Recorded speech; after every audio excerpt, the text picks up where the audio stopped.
New evidence has been obtained by the US Coast Guard investigating the Titan submersible disaster in June 2023. For months, the world believed the Titan sub disaster was a freak accident, a tragic fluke buried beneath the waves. But now, 2 years later, scientists have uncovered what really happened in those final moments. And the truth is far more terrifying than anyone imagined. It all began as a dream.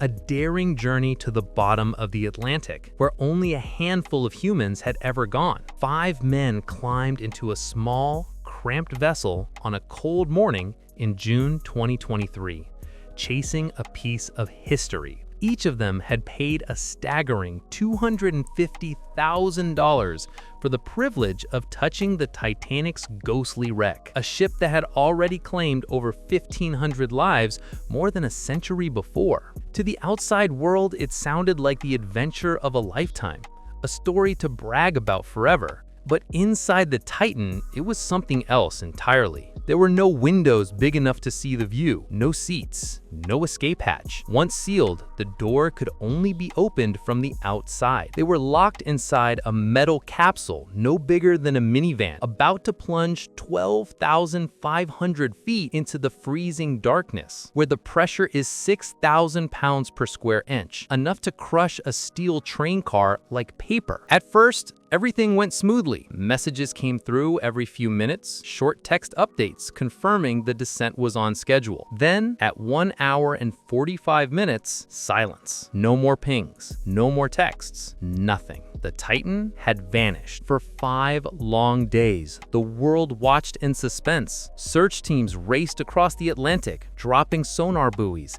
scanning endless miles of ocean floor, clinging to the hope that somehow the crew was still alive. But the truth came fast, and it was merciless. The wreckage was found near the Titanic itself, shattered and torn apart by impossible pressure. There had been no struggle, no warning. The entire vessel had imploded in less than 20 milliseconds. But as the shock faded, the questions began. How could this happen? How could a supposedly cutting-edge sub be crushed like an aluminum can? And most haunting of all, was this truly an accident or something that was destined to happen? Over the next 2 years, investigators would uncover secret reports, ignored warnings, and buried emails that painted a very different picture. What they found revealed a web of arrogance, ambition, and silence that stretched back years, long before the Titan ever touched the ocean. The real story wasn't about the deep sea at all. It was about the people who thought they could outsmart it. And to understand how this tragedy was born, we have to go back to the moment a man named Stockton Rush decided the rules of the ocean no longer applied to him.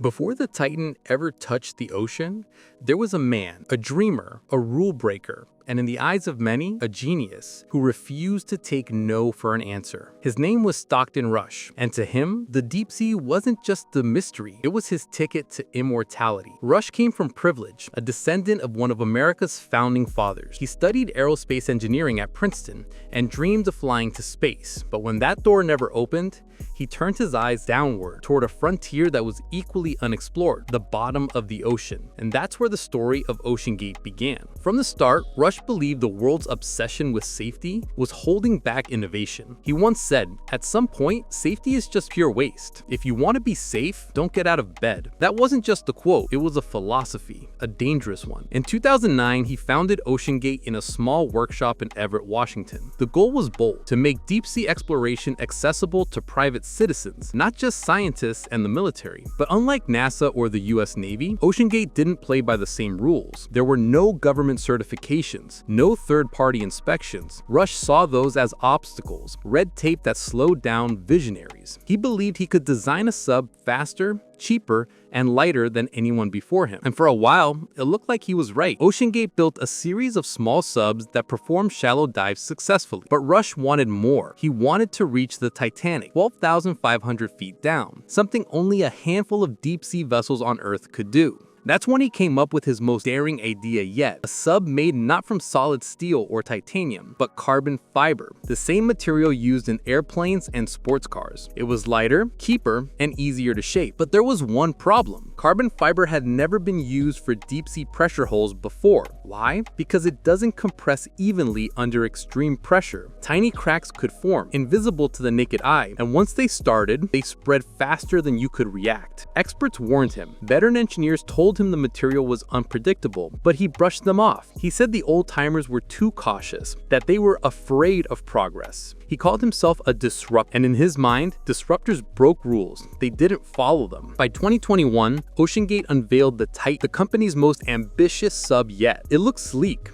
futuristic, a white capsule with a domed acrylic window and the video game controller used to steer it. He boasted that it was the most advanced submersible ever built. He even claimed it could reach depths beyond any human-rated sub in the world. But what he didn't tell investors or clients was that Titan's carbon fiber hull had already shown signs of fatigue during early test dives. One engineer at OceanGate grew so alarmed that he wrote a formal warning, saying that Titan could fail catastrophically if pushed too far. That engineer was soon fired. It wasn't long before word spread in the deep-sea community. Experts from NASA, Boeing, and the Marine Technology Society all raised red flags. They urged Rush to seek certification from a recognized safety body, but he refused. He once told a journalist, "Certification slows you down. It doesn't guarantee safety, it just guarantees paperwork." In Rush's eyes, the Titan wasn't just a machine, it was a symbol of human defiance against nature's limits. He believed the ocean would respect that. He was wrong. By 2021, OceanGate was making headlines. News outlets called the Titan a revolution in ocean exploration, and elite adventurers lined up to pay for the once-in-a-lifetime experience of diving to the Titanic. But behind the glossy marketing and bold interviews, there was a growing storm, one that Stockton Rush refused to see. Inside OceanGate, some of the company's own engineers were terrified. During one early pressure test, the Titan's carbon fiber hull made an eerie cracking sound, sharp and sudden, echoing through the control room. Rush brushed it off, saying it was just settling. But one engineer wasn't convinced. He ran simulations and found that microscopic fractures could form in the carbon fiber after repeated dives. Invisible, but deadly. He drafted a formal safety report warning that Titan's hull could fail catastrophically at depth. That report was never made public, and weeks later, the engineer was fired. That was David Lockridge, OceanGate's director of marine operations. He had years of experience in submersible design and deep-sea safety. He tried everything: private emails, meetings, even legal memos to make Rush reconsider. But Rush saw him as a roadblock. Lockridge was let go in 2018, and OceanGate immediately filed a lawsuit against him, accusing him of breaching confidentiality. It was a classic move. Silence the critics, protect the image. But the truth Lockridge warned about would come back with a vengeance. The engineering community noted. That same year, the Marine Technology Society, one of the world's most respected oceanic organizations, sent Rush a detailed letter signed by dozens of experts. They warned that OceanGate's experimental approach to deep-sea design could lead to disaster if not properly certified. Rush dismissed the letter entirely. He called the experts too traditional and said their mindset was exactly why innovation was slow. It wasn't just professionals who raised concerns. Some of Titan's early clients, even wealthy tourists, noticed strange things during test dives. Sub's control system sometimes froze. Internal lights flickered. One passenger recalled condensation forming inside the capsule mid-dive, a terrifying sign that pressure was seeping in. Another said Rush laughed off the issue, saying that's part of the adventure. Rush's confidence was almost hypnotic. He had a way of making danger sound exciting, like every problem was proof they were on the edge of greatness. But what no one realized was that each dive was weakening Titan's hull just a little more. Each trip down added invisible scars, microfractures that grew under the crushing weight of the deep. And while Rush dismissed the critics, he started cutting more corners. OceanGate's safety checks became shorter. Test dives were skipped. Rush told investors they didn't need to waste time with outside inspectors. It would only delay the missions and scare customers. Instead, he relied on sensors inside Titan's hull that were supposed to detect stress in real time. But even those sensors couldn't predict a full structural collapse. Despite it all, OceanGate pressed forward. By 2023, the company had completed several dives to the Titanic. Rush bragged that the Titan was proving the doubters wrong. He even invited journalists to join future missions, promising a front-row seat to history. But behind the scenes, his team was running out of time. Carbon fiber hull, already cycled through years of pressure, was nearing its limit. It was just one microscopic crack away from disaster. And yet, Rush scheduled one more expedition, one more descent into the deep, carrying not just billionaires, but his own legacy on board. It was June 18th. 2023, foggy morning off the coast of Newfoundland. The sea was calm, but the mood on the deck of the Polar Prince was electric. For the crew of OceanGate, this was supposed to be a victory lap. Another successful expedition to the Titanic wreck. 5 passengers, 1 tiny sub, and one last dive that would make history. Inside the Titan were Stockton Rush, the CEO and pilot, confident as ever; Hamish Harding, a British billionaire and adventurer who had already been to space; Shahzada Dawood and his 19-year-old son Suleiman, members of one of Pakistan's most prominent families; and Paul-Henri Nargeolet, a French Titanic expert who had explored the wreck dozens of times before. They sealed the hatch from the outside, crucial detail many people didn't know. Once shut, there was no way for the passengers to open it again. They were locked inside with only a few hours of oxygen and total trust in the technology keeping them alive. The descent began at 8 a.m. At first, everything went as planned. The control team aboard the Polar Prince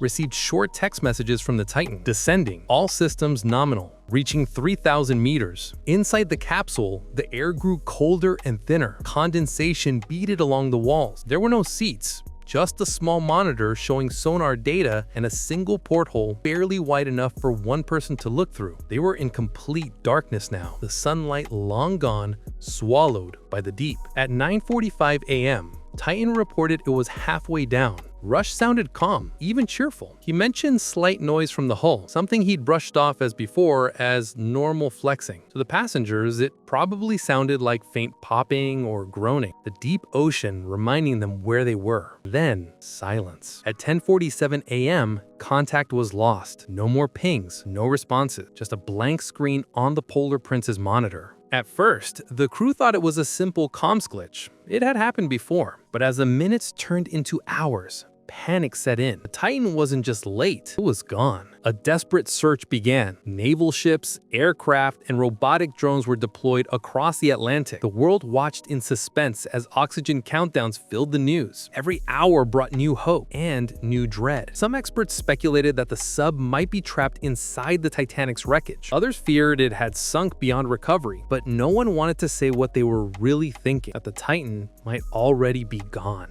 5 days later, sonar equipment detected a strange debris field near the Titanic's bow.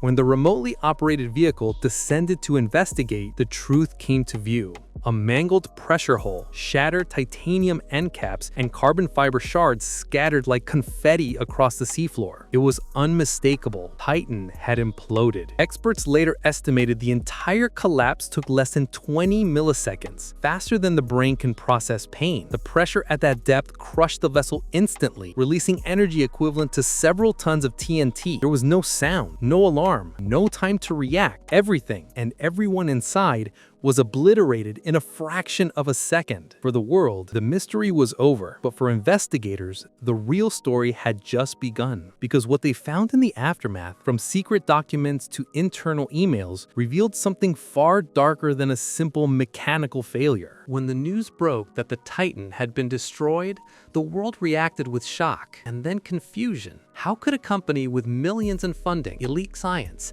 and NASA-level ambition fail so completely? And how had no one seen it coming? At first, OceanGate officials released short, carefully worded statements. They praised the bravery of the crew. They promised a full investigation. But behind the scenes, something else was happening. A scramble to control the narrative before the truth reached the surface. Internal Internal emails later revealed that OceanGate executives had been warned about safety concerns for years, not just from engineers like David Locke, but from external advisors, insurance consultants, and even potential partners. In fact, one leaked message from 2021 showed Rush acknowledging that Titan's carbon fiber hull had minor delamination issues, meaning the layers were starting to separate under stress. He wrote that it was not a serious concern. That single decision to ignore the signs would cost 5 lives. Within days of the implosion, the U.S. Coast Guard, the Navy, and several international teams joined the recovery operation. Pieces of Titan were found scattered across the seafloor, just 1,600 feet from the Titanic's bow. But what stunned investigators most wasn't what they found. It was what they didn't. There were no signs of fire, no electronic malfunctions, no evidence of external collision. Everything pointed to one cause: catastrophic hull failure. That meant every expert who'd warned Rush had been right. Carbon fiber had simply given out. The material that was supposed to change the future of exploration had become its fatal flaw. But OceanGate's public statements told a different story. Instead of focusing on technical failure, they framed the incident as an unpredictable tragedy, a 1 in a billion accident. They emphasized the bravery and innovation behind Titan's design, painting the victims as pioneers who understood the risk. In a chilling way, it worked. For weeks, social media filled with tributes, calling them heroes. Few realized how much of the truth was still being buried. As the media frenzy faded, investigators uncovered more. And what they found was damning. Several OceanGate employees reported that maintenance records had been altered before the dive. Pressure test logs were missing. The former contractor revealed that Rush had personally signed off on safety waivers to avoid delays. The sub wasn't even insured for deep-sea operation. A shocking revelation considering the risk. Then came the reports about the warnings ignored from inside the deep-sea community. Emails between OceanGate and the Marine Technology Society showed that Rush had been explicitly told his vessel could fail catastrophically if not properly certified. His reply was curt, heard enough from those who haven't innovated in decades. To him, safety standards were relics of the past. When federal investigators interviewed surviving employees, many broke down. Some said they had begged Rush to postpone the expedition, fearing the carbon fiber was compromised. One technician admitted he couldn't sleep the night before the dive. He said, "We all knew something wasn't right." And yet the company continued preparing its next submersible project, even as the Titan debris was still being retrieved. It was as if the tragedy hadn't sunk in, or worse, as if they couldn't afford for it to. But the truth couldn't stay buried forever. In late 2023, leaked documents surfaced showing OceanGate had been under quiet investigation for over a year, even before the implosion. Regulators had flagged missing certifications and unverified safety reports, but because OceanGate operated as a private company in international waters, no government had the power to stop them. They existed in a gray zone, outside of oversight, outside of accountability. The tragedy didn't just expose the dangers of the deep, it exposed a loophole in human ambition. And that's when the story shifted from a failed expedition to something much darker, a system built on ego, denial, and the illusion of progress. A world of crushing darkness, freezing temperatures, and unimaginable pressure. At 12,500 feet below the surface, the ocean isn't just water, it's a wall, a force so intense it can turn metal into dust. Down there, every square inch of a submersible surface faces nearly 6,000 pounds of pressure. That's like having 40 fully loaded trucks pressing down on your body all at once. At those depths, even the smallest crack, the tiniest weakness in the hull can mean instant death, and that's exactly what doomed the Titan. When OceanGate built the Titan, they used a combination of titanium end caps and a carbon fiber pressure hull. On paper, it looked revolutionary, lightweight, strong, and efficient, but the signs didn't agree. Carbon fiber behaves very differently from metal. While it's strong in tension, it's brittle under compression, exactly the kind of stress the deep ocean exerts. Over time, microscopic cracks form within its layers, called microfractures. Each dive weakens it, slowly and silently. Experts now believe that by the time Titan began its final descent on June 18, 2023, those microfractures had already spread deep inside the hull. Every time the sub had gone down and returned, the pressure had flexed the material, like bending a paperclip back and forth until it snaps. That day, all it took was one more bend. Sensors inside the sub did pick up signs of stress. The Wired report from 2024 later revealed that acoustic monitors detected faint popping sounds, a terrifying signal of the carbon fiber fiber beginning to fail. In a metal hull, that would have been survivable, but in carbon fiber, it's the beginning of the end. Scientists used simulation models to recreate the implosion, and what they found was horrifying. The hull didn't just crack, it collapsed inward at over 2,200 miles per hour. That's faster than the speed of sound underwater. The pressure wave compressed the air inside the sub to the temperature of the surface of the sun. Within 20 milliseconds, the entire structure disintegrated. No one inside could even realize what was happening. There was no sound, no pain, only instant vaporization. One physicist described it like this: "It's not that they died quickly, it's not they never had time to die." But even in the face of that brutal truth, evidence showed how many warnings could have prevented it. Titan's hull had been rated for a maximum of about 4,000 meters. The Titanic lies at nearly 3,800. That's only a few hundred meters of margin. For a sub that used an experimental material, that's like driving a car on the edge of a cliff with no brakes. And unlike other deep-sea vessels, Titan didn't undergo third-party stress testing in a hyperbaric chamber. No one had ever verified that it could safely reach those depths. OceanGate relied entirely on in-dive sensors, effectively testing it with human lives aboard. What makes the story even chilling is what researchers discovered later. Fragments of the hull showed patterns of fiber delamination that indicated repeated strain. It wasn't one bad dive, it was cumulative damage building up over time. Every mission was pushing Titan closer to its limit, and no one wanted to admit it. One engineer said, "The sub didn't fail on that dive, it failed over 100 dives ago. We just didn't know it yet." The more scientists examined the data, the clearer it became. The Titan wasn't destroyed by a mystery of the deep. It was destroyed by physics, cold, unstoppable, and absolute. Yet the science only explained how it happened. It didn't answer why. So many people ignored the warning signs. For that, investigators turned their attention back to the people behind OceanGate and to the decisions that turned an engineering marvel into a death trap. Behind the cold science of the Titan's implosion was something even more dangerous: human arrogance. Because no matter how advanced the technology seemed, the real fault line wasn't in the carbon fiber. It was in the minds of the people running OceanGate. Stockton Rush saw himself as a pioneer, a man rewriting the rules of exploration. He believed the deep ocean was the new frontier, and that he was destined to lead humanity into it. To him, certification agencies and engineering standards weren't safeguards, they were obstacles. He once said, "Safety is a pure waste. If you just want to be safe, don't get out of bed." That quote would later haunt the investigation, because while most people heard recklessness, Rush heard innovation. Inside OceanGate, his confidence became contagious and toxic.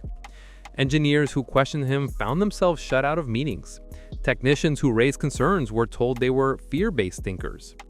The company began to operate on a dangerous belief that they were visionaries, misunderstood by an industry stuck in the past.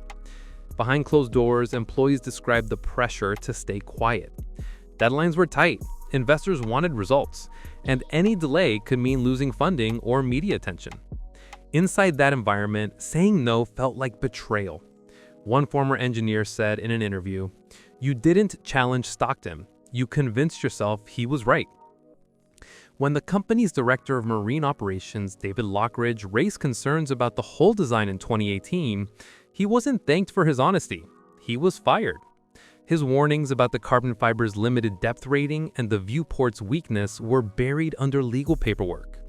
OceanGate even sued him for breaching confidentiality. That wasn't just an internal dispute, it was a message to everyone else: don't question the mission. Over time, a kind of cult of personality formed around Rush. He had charisma, the kind that could turn doubt into loyalty. He convinced not just his employees, but his passengers that risk was part of greatness, that true explorers didn't hide behind regulations. To him, the Titanic dives weren't dangerous, they were destiny. And the more the media covered him, the more unstoppable he felt. Even investors who worried privately about safety kept silent. After all, the Titan wasn't just a sub, it was a brand.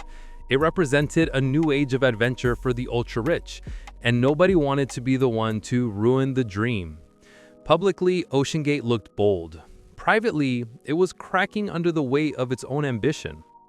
By the time of the final dive, those inside the company had learned to ignore their instincts.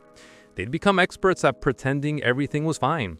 They'd seen previous dives lose contact, heard strange noises echoed through the hull, and watched sensor readings spike without explanation, but they brushed it all off.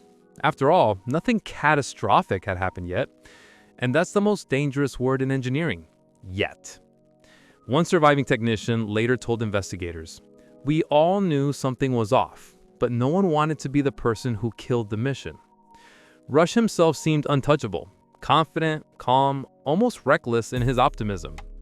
On that last morning, before the Titan began its descent, he reportedly told a crew member aboard the Polar Prince, "We're going to make history today."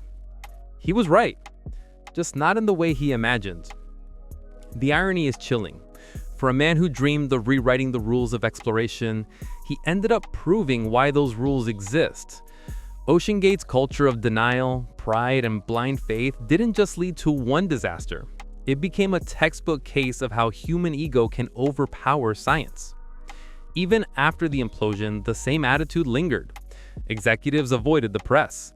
They insisted that Titan's failure was unprecedented, that no one could have seen it coming. But the evidence and the people they silenced told a very different story.